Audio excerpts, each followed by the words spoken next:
Hello and welcome to Crazy Calm TV. This is your host, Matt Aaron. Today we have Charles Nadir of doc.com. I found this app out of a medical necessity and it's incredible.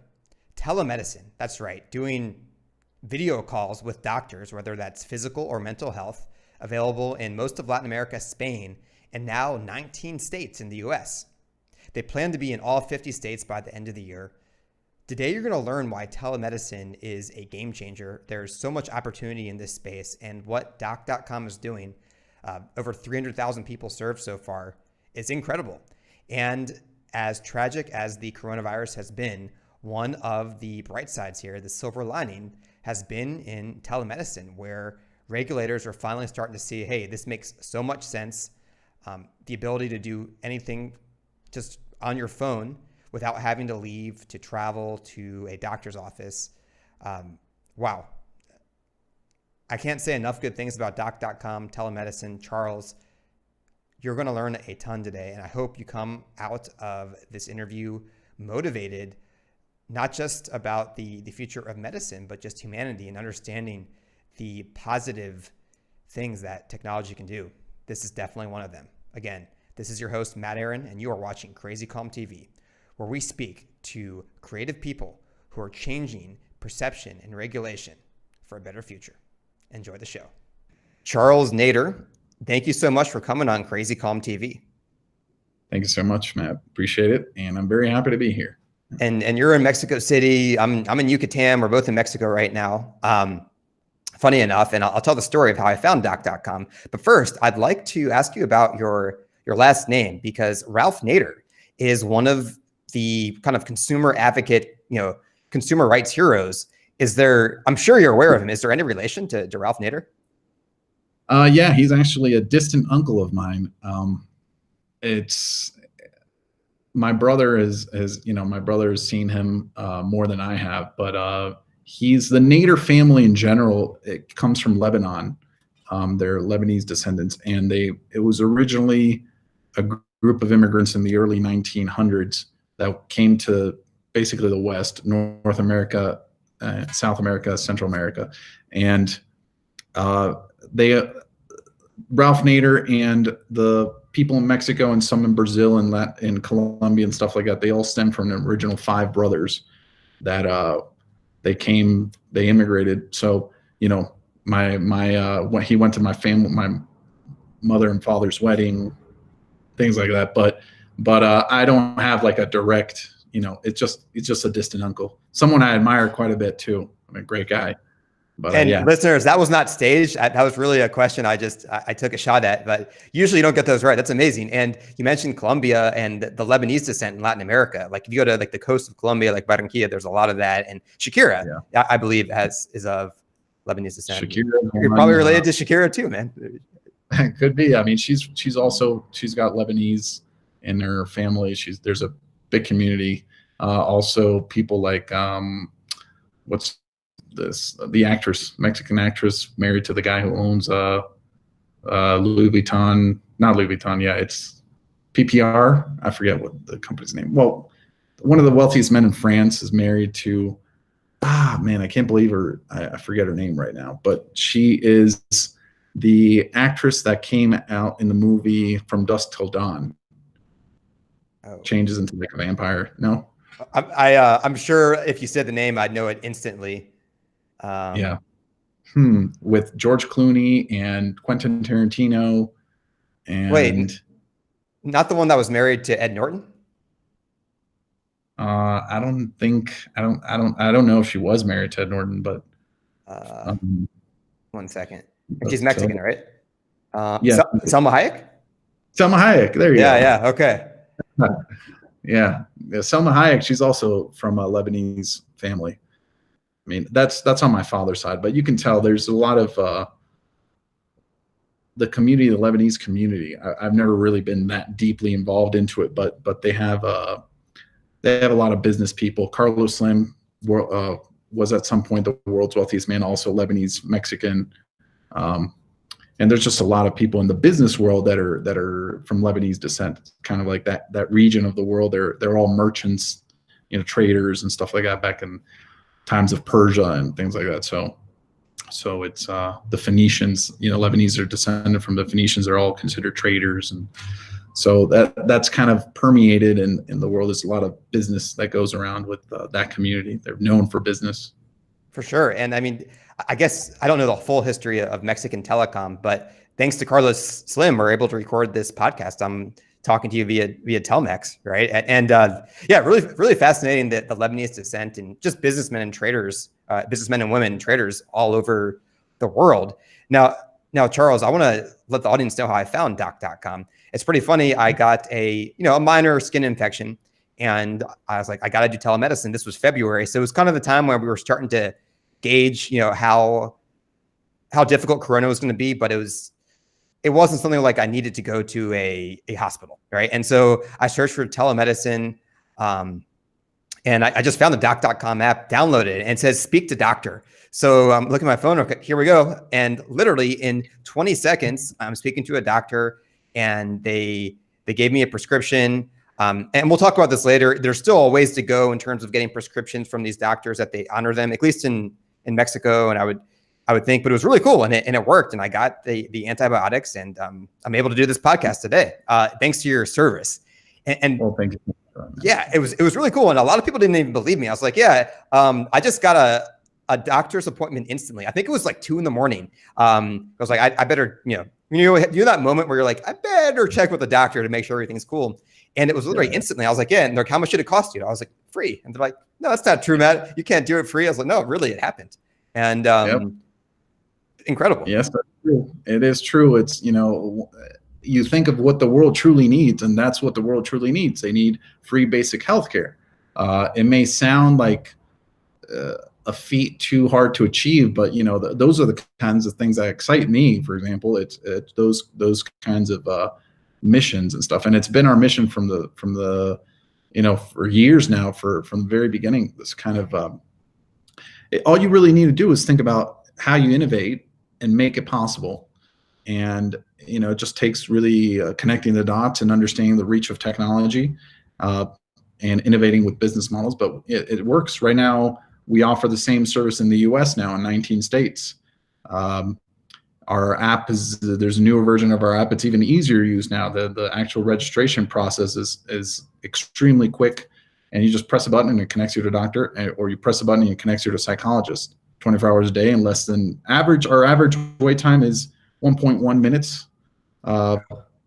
It's incredible. It's unlike any other service that there is out there. When people say telemedicine, they think that there's this, people have different things in mind. What we believe it should be is just, you don't have to fill out forms or anything. Just press a button, get connected through video chat to a doctor or a psychologist. That's how it should be. You shouldn't have to talk to anyone, or you shouldn't have to fill out forms or do a whole bunch of things. Yeah. So, free basic healthcare in that format is what we do. Yeah, it's true. And I mean, there's a lot of things that people don't realize in terms of the cost, right? And let's separate when it comes to counseling and psychologists, you may not ever actually have to go visit them in person. Obviously, there's medical issues where you have to have a physical presence, but just getting that first step, sometimes it's sufficient. You can get a prescription. If not, you may have to go to the hospital, but saving all that time. And especially for people that live in rural areas, the cost of transportation and time to go there, then sit in a waiting room. The cost of waiting rooms in medicine is quite substantial. If you think about, sometimes the waiting room takes up half the space of the consultorio in Spanish, or like the doctor's office in general, right? Yeah, it does. It does. It's that alone is a huge benefit. We're adding, being able to talk 24 hours a day to a doctor or psychologist almost instantly, it's a big leap in healthcare in general. It really is a big leap. And if you compare to other services that are out there that charge you per consultation or have high costs, like most of them that exist in the US or in Europe, et cetera, even if you're paying, that amount of money, you pay $30-$60 per consultation, that you still have to wait 30 minutes. It's not instantaneous like that. So that's the benefit of what we do. The other thing is what we're adding now that makes it even better is home delivery of medication. So in essence, you have you get the consultation, you get your prescription, and it has a buy button, and you just basically buy, put in your address and whatnot, and then it gets delivered to your home. So that's another stage. We're launching that and starting in Mexico, and then after that expanding it to Colombia and other countries. And in the US, we currently prescribe directly to pharmacies. So we send out the prescription directly to a pharmacy. You can go pick it up, just the traditional US. So we're working on doing that for all our users in all the countries that we're in. But it's really just making that the best healthcare experience for the user in the end. You know, talk to a doctor face to face, get your medication sent to home the way things should be. Don't have to go through this whole process of, you know, filling out forms and doing these things. I mean, technology can handle all that. So that's how we do it. Fantastic. Now related to that, I think a lot of people, or a lot of us, when it comes to change innovation, we forget that these things are possible. What if you could just do a video call? You know, the Jetsons foreshadowed this, right? I could video call a doctor, and I don't know a percentage, you might know, but a high percentage of people being sick are very common things that you know, okay, you have a flu, or you need antibiotics, take X, Y, and Z, and it can be done without even having to leave your home. That is, it's really incredible. Yeah, it's incredible. We're living the times right now. The crisis has really brought it to the forefront. You know, there's so many things. We've been growing a lot because of the crisis too. It's also, you know, it's accelerated our growth, but it's also, you know, getting into the habits of doing this, having video chats and stuff much more than before. It's a transition that we're all living through. Even telemedicine, it's still in its early stages, really. I mean, we founded our company in 2012. We really launched our telemedicine services more similar to what we have today in 2016.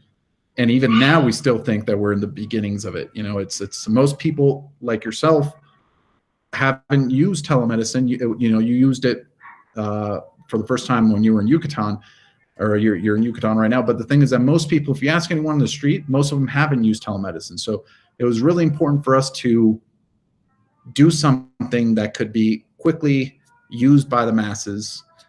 That's where you really see the true impact. And it was, you know, just press a button, talk to a doctor, because there was all these there still are all these barriers and stuff. So we wanted to be that killer app in the telemedicine space, and also, you know, combining the cryptocurrency component, blockchain, just trying to make it the best experience possible. But we're still in the early stages of it, but we're transitioning into this new world. I think the 2020s are going to be transformative in healthcare, telemedicine, digital health in general. Yeah, well, it's interesting. And you said you're in the early stages. I get that the awareness for telemedicine takes time. COVID has accelerated it. But on the website right now, I think it says lives impacted. It's almost at 300,000. I would think by the end of the day, you're going to pass 300,000 lives impacted. How do you determine that stat? Is that just number of appointments? No, that's the number of people who actually go through the whole process of getting a consultation and receive a treatment like you did. Wow. So we have a ton of people that call in that they're like, oh my God, there's actually a doctor there. And they end the call. They just don't think. You press a button and you get connected to video chat. That was me too. I was like, I wonder if a doctor's actually going to answer. I was skeptical. Exactly. Yeah. So that's kind of the barrier that you gotta let the world know, like, hey, this is real. You know, it's a serious service. But a lot of people call in, they're like, holy crap, there's someone there. And so they hang up. So those we don't consider those a completed impacted life, because we didn't give that person treatment. So what we consider an impacted life is someone that's received treatment and went through the whole process of getting a consultation with us. So that, yes, we're approaching 300,000. That it may seem like a small amount if you compare, but in the telemedicine space, it's huge. I mean, think about it. It's been hundreds of thousands of actual video calls that end up with a treatment at the end. I mean, that's just huge. We grow at a faster pace than most telemedicine companies. And we have more completed calls than most telemedicine companies. We're, especially in Latin America, we're the leaders in Latin America.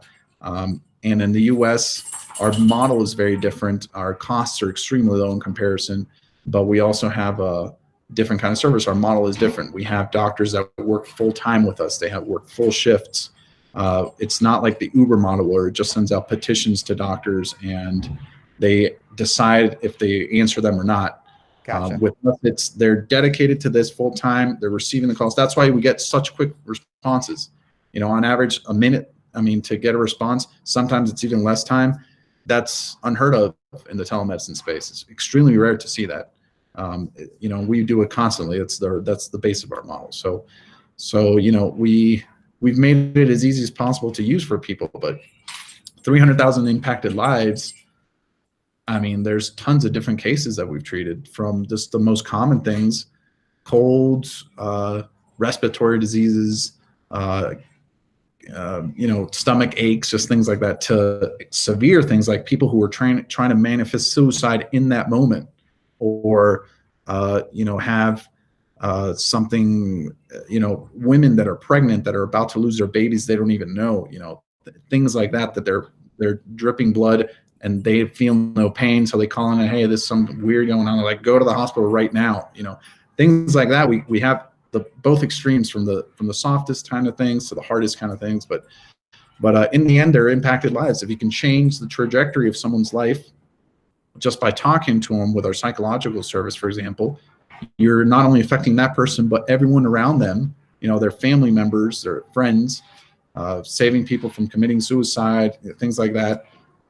It really is an impacted life. And that's really what drives us in the end, because it's worth doing. It's worth all the work and effort and adversities that we encounter. It's worth doing because of that. So we're going up. We're crazy. We're still doing things that many people would think are crazy, but we see that doing it like this, it's worth it. Sounds like you're on the right path. Now, Charles, I think a lot of people listening may not understand the economic aspects of this. It's essentially free, right, for the first two services. So this is a viable business model by ethically selling this data. It is. I'll explain what our business models are, because it's really three different ones. We have B2B sales, which are, for example, we have in the US a contract with TracFone Wireless, and TracFone Wireless is the largest prepaid telephone provider in the world. We have a contract with them, so they give us a certain amount per user per month. Then we have that's a B2B sale, so that's a revenue generating stream for us. We have another revenue stream that's data sales. I just want to understand this. With TracFone, is the whole idea that if you buy these prepaid phones, you get doc.com consultations included as part of the benefit? Yes, that's one. And the other thing is, to their current existing users, phone plans that they have, to their existing users, they offer them like a special package, $5.99 a month. You get unlimited calls with doc.com if you're okay. So it's a combination of both. And so that's what they offer their customers. It's on their sorry, plan. Charles, I just want to add one thing here for people that may not be aware. When it comes to the prepaid phones, I would guess that a lot of them in the US are people that a large percentage don't have healthcare. They're not insured. Is that accurate? Yeah. Well, TracFone has a large, I think 42% of their population are people from the lower income bracket, and most of them don't have insurance.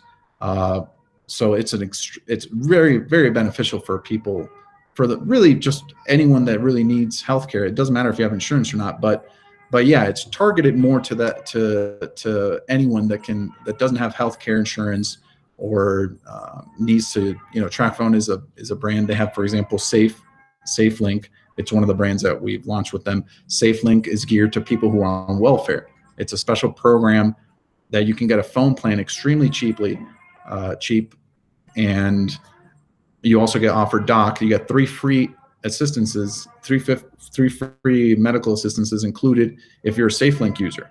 So those people automatically get it for free just for having the SafeLink phone plan. So these are people that most of them don't have health insurance. It's really wonderful for them to have this kind of service accessible 24 hours a day. And it's just really something that everyone needs. It doesn't matter how much money you have. You could be at home, at 2 a.m, and just the convenience of it is nice. So we also work with insurance. We have a contract with Bupa, a large insurance company. They're a European insurance company. They're in multiple countries. We also have a contract. We're the telemedicine service provider for Bupa here in Mexico and Latin America, and that's also a B2B business model. So they pay us for, depending on the population of users, we get certain deals there, and that's one part of the business model. Second business model is subscription based. Our premium users, our prime users, users who buy our additional package, you get the free assistance that you mentioned. Then you can buy additional monthly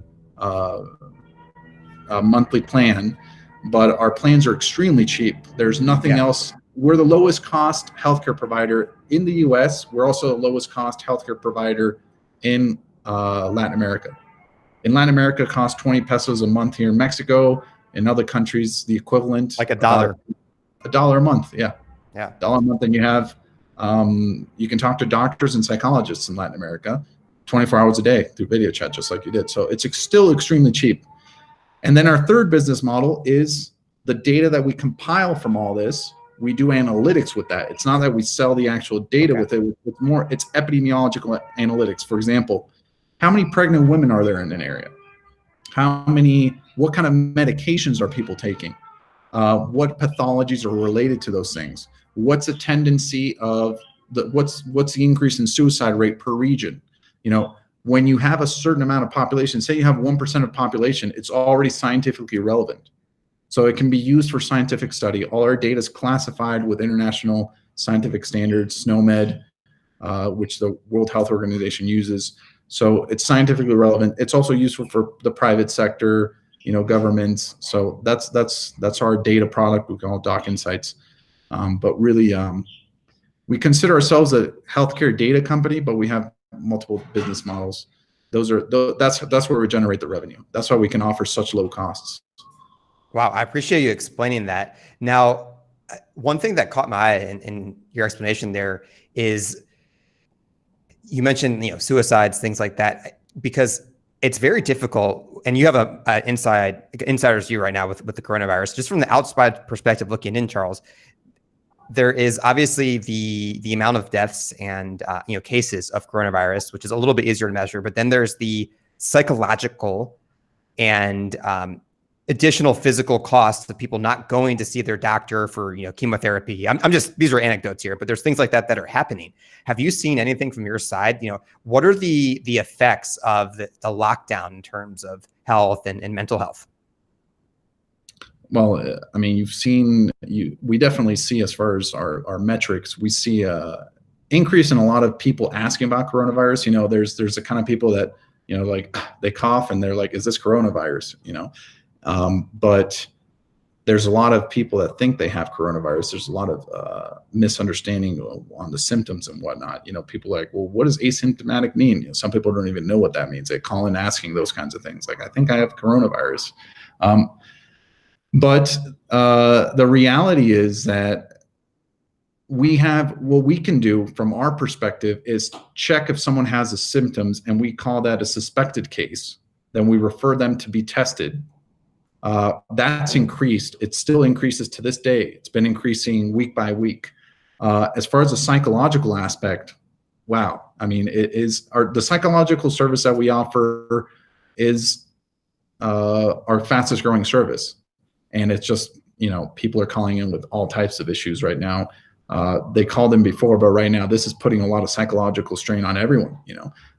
Most people are being negatively affected by this because from various reasons, not only coronavirus, the actual, physical aspect of it, but losing your job or, staying home all day. Some people, get uncomfortable with that, or, just there's so many psychological side effects, and we're working on expanding that as fast as possible too. So it's extremely beneficial to be able to talk to someone. We always put it the same level as a clinical service. Mental health is equally as important. You can be completely physically healthy, but everyone has emotional problems at some point. Totally. Doesn't matter how successful or great. Everyone goes through, we're human beings. It's part of being a human being. So mental health is extremely important, and it is something that we see is going to be needed more and more as time goes by, especially with this crisis. This is really putting it in the forefront. So we help people. Suicides are, we had last year about 450, a little bit over 450 cases that were confirmed suicide. People were trying to manifest suicide in that moment.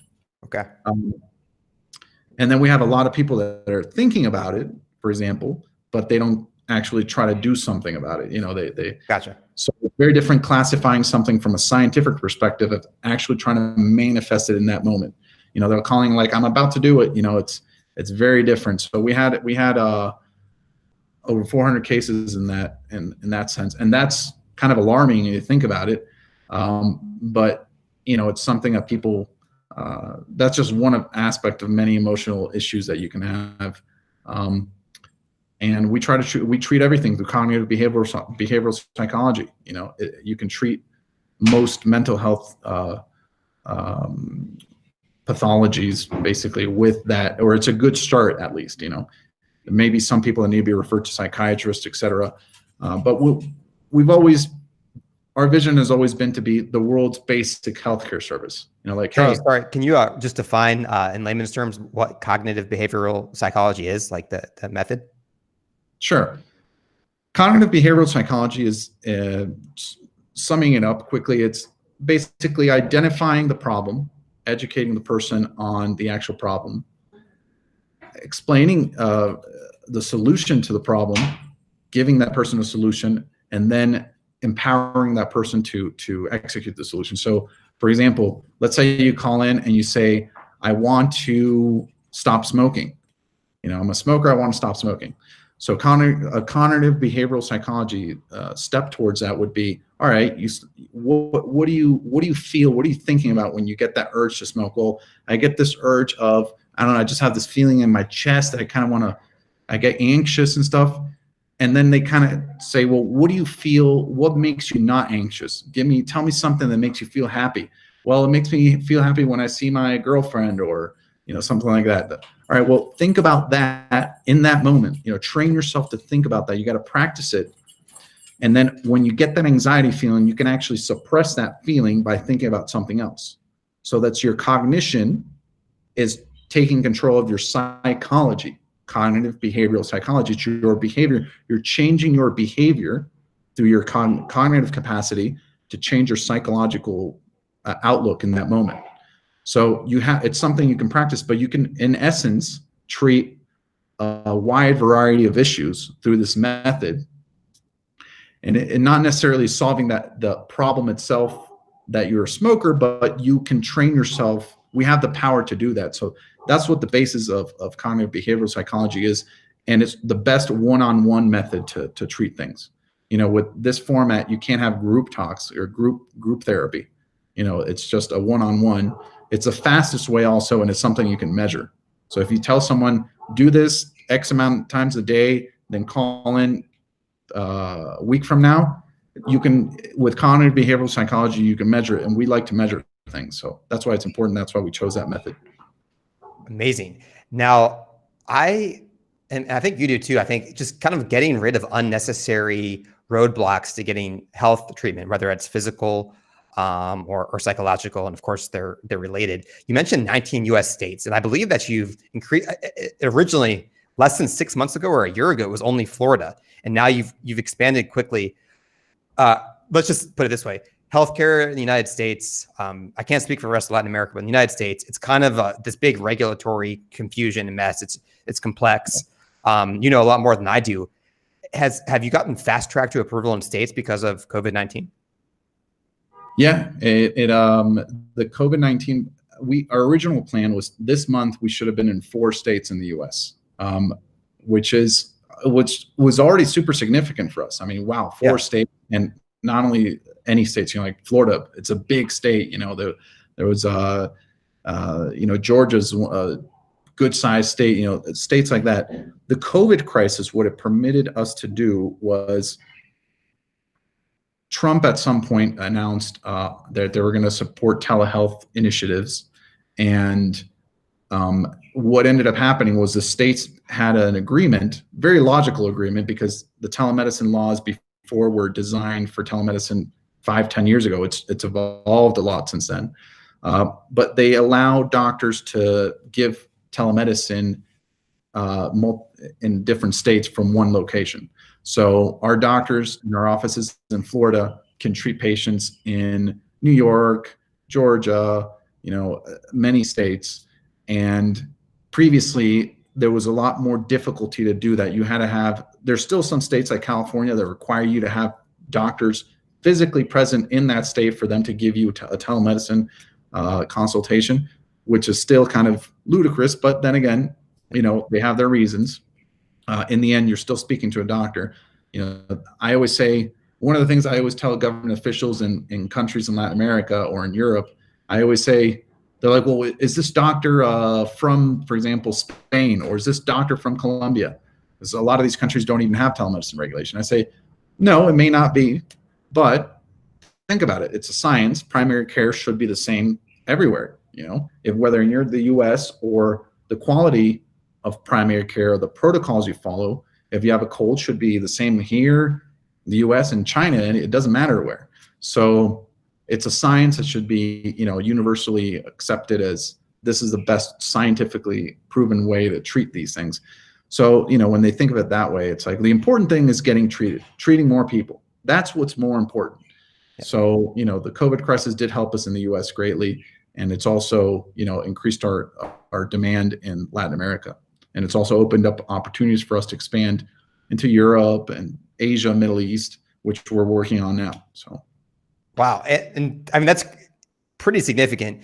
You would project to be in 4 states, and now you're in 19. Usually when it comes to running a company and it comes to government regulation, we're always like behind. We project to be in 5 states and we're only in 2. To be in 19, that's pretty incredible that you did that. And I wonder, so I don't know. I think that I've just been following it, obviously, with Hugo Lopez-Gatell, the something of health. He seems like a really sharp guy. So I'll share an interview that he did in The Economist right when this thing started. And I think a lot of people, I don't know, I'm curious to your take on this. I think like the New York Times or Vox puts out this article, and then a lot of times Latin American politicians feel like they have to defend it. But I don't know if they're necessarily aware of the resources that Mexico has and the way they handle it. I mean, do you speak with Hugo Lopez-Gatell, or are you guys close? I've spoken multiple times with his team. I've also spoken with the COVID task force in the White House multiple times. Yeah. So and I speak to government officials in Guatemala, also in Panama, Spain. There's suddenly it's like, wow, getting free telemedicine in any form is something good. They value it. That's one of the things that's happened to us. And Lopez-Gatell, I think he's doing a good job. He's trying to be within whatever his capacity is in his political position, but he's doing a good job managing this or communicating things to the population. But Mexico is a country, for example, that has a lot of resources. A lot of people think they don't, but it's a strong economy. It's the strongest economy, or one of the top. It's first or second place in Latin America, and they have resources. They have infrastructure and things like that. Not to the level of the U.S. Can I define that though? Sorry, it was pretty vague when I said lack of resource. I mean, obviously they're a huge producer of food, PPE equipment, right? I think they're number 2 in the world. But okay. And listen, I'm not Mexican, so the way I understand it is that. And Hugo Lopez-Gatell said this himself in an interview. This is where I got it from. He said that, they didn't close down like a lot of the taco trucks and things like that because there is a large informal economy, and there's just a large percentage of the population that lives day to day. And it seems like they're very cognizant of just a full-on closure of everything could have worse effects than the potential number of extra cases that it provides. That was where I came from with the resources part. But just wanted to clarify a lot of talk. In the end, they ended up closing mostly everything. I mean, you could still go out and see that people said, well, whatever, the government is telling me not to do it, I'll still open up anyways. Right. But people wouldn't show up. So they're like, well, no one's showing up. So there is a scare, and there's a lot of people that have died. If you look at the new hospital, they set up a hospital here in one of the largest convention centers in the city, and it's completely full right now. Wow. You're talking about a massive stadium complex, which it's covered, and where they do huge concerts, and the whole thing is filled with lights. Yeah, Banamex, and that's just one of many areas that have been saturated by COVID cases. So, it's still the pandemic. I know 6 people that have gotten it so far. 2 people within the company got it. 1 psychologist, 1 doctor. I have a friend him and his father got it. 1 other friend whose grandmother just died from it like 3 weeks ago. And another friend, her and her brother got it. So, it is something that you have to be careful. People Sure. even our age, we're in our 30s. I don't know how old you are, but okay. So it's still, even people like us are at risk, even a lower risk, but there's people, that are dying that are our age also. So I actually got extremely sick in February coming back from a trip from Spain, and I travel a lot. And I believe I may have had COVID. I went through it. It was the worst I've ever been sick. I had delirium. I went delirious with the fever. It's the first time that ever happened to me. But who knows? Maybe it was COVID. But it's the people that I know they've gotten it. They've gotten hit hard. They've had to go to the hospital and everything. So you got to be careful, anyways. It's not as bad as other things, but who wants to be sick? Yeah, it's interesting how many people have a moment like that where like, oh, I was sick in January, February, December, and X, Y, and Z happened. It's very difficult to know. I appreciate your thoughts there on that. It's really hard for me, honestly, Charles, to understand what's going on, because you can look at it at a country level, but then with the United States, different parts of the country, same with Mexico, have different different prevalence level of cases and incident rates. And so getting the whole story is one of the most difficult parts of this virus, at least for me, to understand exactly what's happening. Yeah, it's there's a lot of misinformation. There's a lot of some things are true, some things are not. I always think of, well, if you start hearing of people that or friends of friends that have gotten it, and they tell you, yeah, it was hard. Hey, I mean, that's all. There's not there's not as many degrees of separation. So totally. So it is something a lot of people are suffering with. Just for me to know 6 people is like, wow, I'm surprised. So it's one of the things. Epidemics and pandemics are inevitable. It's just, if you're a scientist or if you've studied medicine or you just know that it's inevitable for it to happen, just because we're much more communicated these days. I always actually, in my conferences that I speak, I've spoken at multiple conferences throughout the world. My speech, part of my speeches are telling the story of epidemiology. Epidemiology was started by Dr. Jon Snow, Jon Snow from Game of Thrones, same name. Yeah. He used his name in London, and he went door to door, knocking on doors, asking people how many people had died from cholera back then. They didn't even know what was the cause of cholera. Just people start dying left and right, so everyone would flee. And he started knocking door to door, and because of that epidemic, cholera epidemic in England, and him going door to door and mapping out each person dying, they found out that it was actually the water pump that was pumping water into all those houses that was contaminating. It was contaminated water, and it would give people cholera. They also had a brewery on one of those streets, and of the 50-something people that worked in it, only 4 had gotten sick from cholera. So they're like, it has to do something with the water. These guys are drinking beer all day, and they're not getting sick. Meanwhile, women and children are drinking water, and they're getting sick. So, and this is just one of many that have happened historically. So right now, this is just, it's just one of the next ones, and there's probably going to be more in the future. So statistically speaking, it's inevitable for it to happen. So many people, conspiracy theorists, and they're like, no, this is, Bill Gates did it, but no, it's any person that can see the data knows that it's inevitable. It wasn't Bill Gates. Okay. Well, that was my next question. Never mind. I'm just kidding. But so the impetus or like the catalyst of coronavirus, telemedicine made sense 2 years ago or longer, right? It's always made sense, but now this has just changed everything, and it's going to change your company. I think also other hidden costs. I mean, you think about the people that may have coronavirus, but hopefully anyone listening that gets or knows someone that they get a more mild case. I think the first thing you do, I believe, is you stay home. Only at a certain level do you actually have to go to a hospital, right? And so just not having to go to the doctor and potentially spread the virus to other people, and just, I mean, that's a incredibly big saver right now. And I think that's maybe one of the main reasons that you got the green light in a lot of these states.